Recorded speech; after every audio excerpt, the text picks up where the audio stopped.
Hello students, स्वागत है आपका हमारे स्टडी व्यू एजुकेशन चैनल में। आज फिर हम हाजिर हुए हैं राजस्थान हाई कोर्ट स्टेनोग्राफर का जो स्किल चल रहा है अभी उसी के बारे में आज बात कर लेते हैं। आज क्या है जो फर्स्ट शिफ्ट के अंदर एग्जाम हुआ है 10 अक्टूबर को, उसकी कैसा एग्जाम हुआ है, कैसी स्किल हुआ है आज और किस तरह का मैटर आया है, एफिशिएंसी के अंदर क्या पूछा गया है, तो थोड़ी सा उस पर डिस्कशन कर लेते हैं।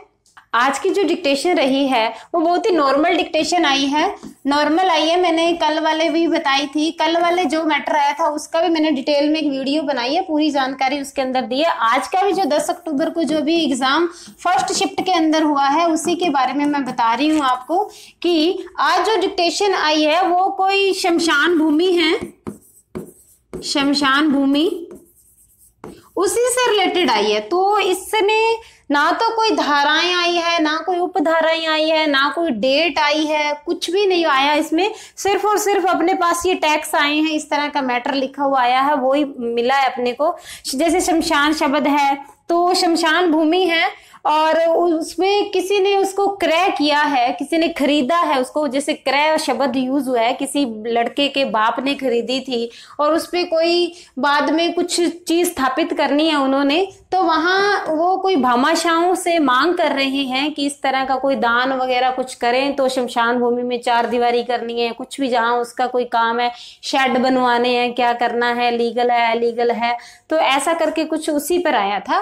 और पूरी लीगल भी नहीं कह सकते, पहले शमशान भूमि से उन्होंने लीगल मैटर से थोड़ा बहुत शुरू किया, जहां मतलब कोर्ट से रिलेटेड कुछ था, वहां पे वादी प्रतिवादी, क्रय विक्रय, लड़के के पापा ने जमीन खरीदा, ऐसा कुछ था। फिर उसके बाद में लास्ट में आते आते उन्होंने दान दक्षिणा वाले भामाशाहों की मांग करने लगे और आजकल जैसे भामाशाहों की जरूरत है, इन चीजों पे आ गई। तो कुल मिला के मिक्स मैटर कर दिया, दो टॉपिक पे कर दिया, दो तीन पैरे नाम आए थे और कोमा नहीं बोली गई थी। कोमा मैंने अपनी हर डिक्टेशन में भी बताया है कि कोमा नहीं बोली जाएगी और यहाँ नहीं बोली गई कोमा नहीं बोला है, बस पूर्ण विराम बोला है। एक पूर्ण विराम जो अपन विराम बोलते हैं उसको पूर्ण विराम बोला है। पैरा चेंज है तो पैरा चेंज बोला है। मैडम ने डिक्टेशन को डिक्टेट किया है, आवाज अच्छे से आ रही थी, प्रॉपर आ रही थी, किसी बात की कोई दिक्कत नहीं है। आज इंस्ट्रूमेंट जो है वहां पे पीसी है, अच्छा उसका सेटअप है, वो अच्छा चल रहा है, कहीं दिक्कत नहीं है। हाँ, तो अभी जो बच्चे हैं कुछ कल वाले जहां कमेंट आ रहे हैं बच्चों के, कहते हैं डिक्टेशन में कोमा बोली नहीं तो हम क्यों लगाएं। ऐसा नहीं है स्टूडेंट्स, जैसे कि इसके अंदर 2-3 नाम आए थे इस तरह से, जैसे जलदाय विभाग था, ऐसे जलदाय स्थल, कुछ ऐसे स्थल जल, तो ऐसे 2-3 वर्ड ऐसे थे, जल समुदाय, जल विभाग, जलदाय, ऐसा कुछ था। तो उसके अंदर तो कोमा की जरूरत थी ना, कोमा की जरूरत थी तो वहां लगानी है, अपने विवेक से लगानी है।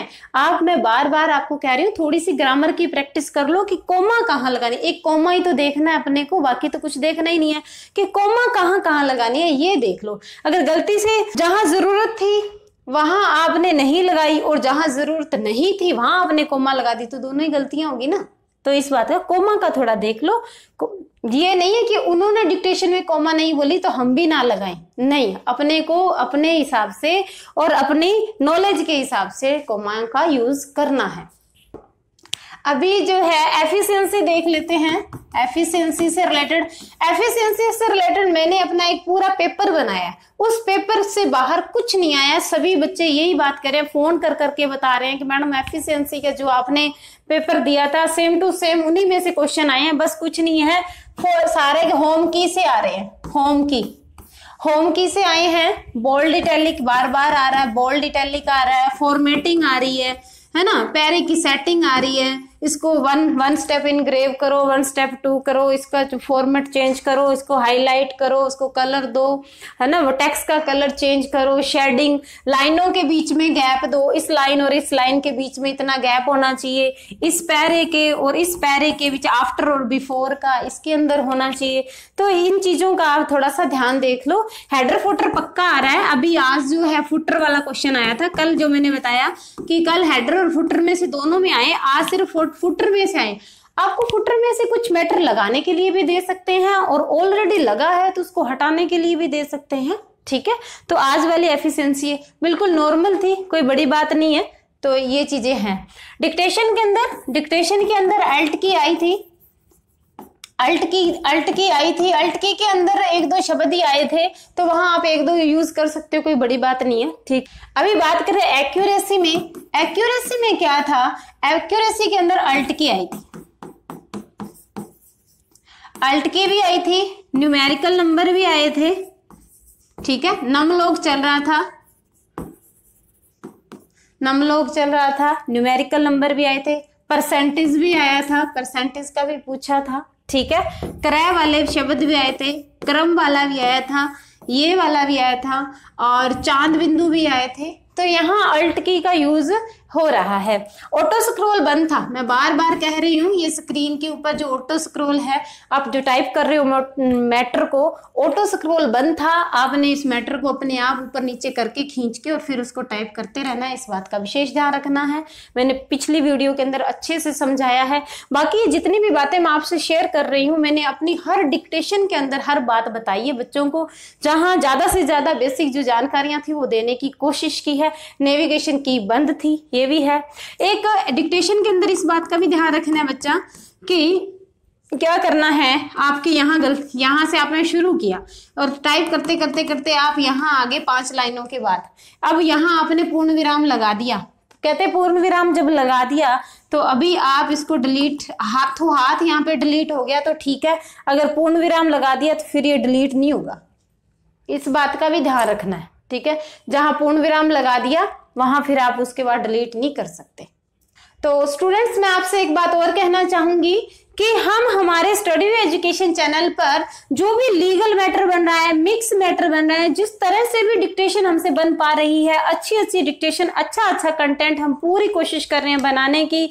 और आप जो है पूरी डिक्टेशन को सुना करो। मैं ये जो बातें यहाँ आज स्पेशल वीडियो बना के जो बता रही हूँ, मैं ये अपनी हर डिक्टेशन के अंदर एक दो बातें पूरी जरूर बताती हूँ। तो आप डिक्टेशन को पूरे ध्यान से सुने, ऐसे नहीं कि आप स्किप कर दो और सीधा उसको लिखने लग जाओ, ठीक है, ये नहीं करना है। आप पूरी डिक्टेशन को सुनो और जैसे ही आपने डिक्टेशन लिख ली, एक ये भी रूल फॉलो करो कि डिक्टेशन आपने जैसे भी लिख ली, आउटलाइन बना ली, इसको पढ़ो जरूर इसको कि आपने आउटलाइन क्या बनाई है, आपको पढ़ने में आ रहा है या नहीं आ रहा। वहां आपको आवाज अच्छे से सुनाई देगी, सब कुछ अच्छा होगा, घबराने की कोई जरूरत नहीं है, टेंशन मत लो, ठीक है। एक बात और मैं स्टूडेंट का कमेंट लेना चाहूंगी कि एक स्टूडेंट ने कमेंट किया कि मैडम जब मैं स्टेनो की आउटलाइन बना रहा हूँ, ठीक है, आउटलाइन मैंने बनाई, मैंने कुछ शब्द है ना हिंदी में लिख दिए, तो वो मेरे गलत काउंट होंगे क्या? नहीं। अगर स्टेनो लिखते वक्त कुछ शब्द आपने हिंदी में लिख दिए, कोई दिक्कत नहीं, आपने अपनी सुविधा के लिए लिखे हैं, ठीक है। परंतु आपने जब आप अपनी सीट छोड़ो या डिक्टेशन पूरी हो जाए तो वो जो डिक्टेशन की शॉर्ट एंड डायरी के अंदर आपने जहां हिंदी शब्द लिखे हैं ना, उन शब्द को इरेज करो, इरेज करके आना है।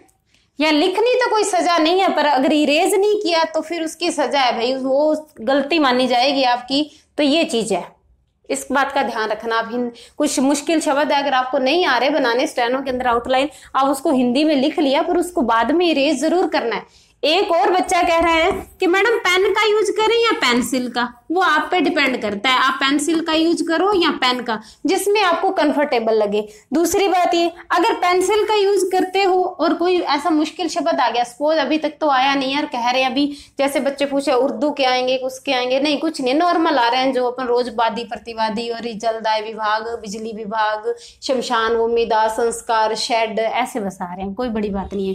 तो पेंसिल से लिख रहे हैं और का यूज कर रहे हैं, कहीं हिंदी में लिख दिया तो बाद में इरेज तो कर देंगे, इरेज करना कंपलसरी है। अगर पेन से लिख रहे हैं और हिंदी में लिख दिया तो इरेज कहां से करेंगे, तो वो गलती काउंट होगी, वहां नंबर कट जाएंगे अपने, फिर तो नंबर कटेंगे। तो इन बातों का ध्यान रखना है। ऐसे ही आगे जैसे शाम को एग्जाम होगा, आगे और 17 तारीख तक एग्जाम होते रहेंगे, तो रोज की जैसे भी अपडेट होगी, जिस तरह से भी एग्जाम हो रहे हैं, जिस तरह का मैटर आ रहा है, तो उससे रिलेटेड हम वीडियो बनाते रहेंगे। आपसे रिक्वेस्ट है कि यदि आपने हमारे स्टडी वे एजुकेशन चैनल को अभी तक सब्सक्राइब नहीं किया तो प्लीज सब्सक्राइब कर लीजिए और वीडियो को लाइक और शेयर भी कर दीजिए, ताकि स्किल से पहले हर स्टूडेंट्स के पास अच्छी जानकारियां पहुंच जाए। जय हिंद, जय भारत, थैंक यू।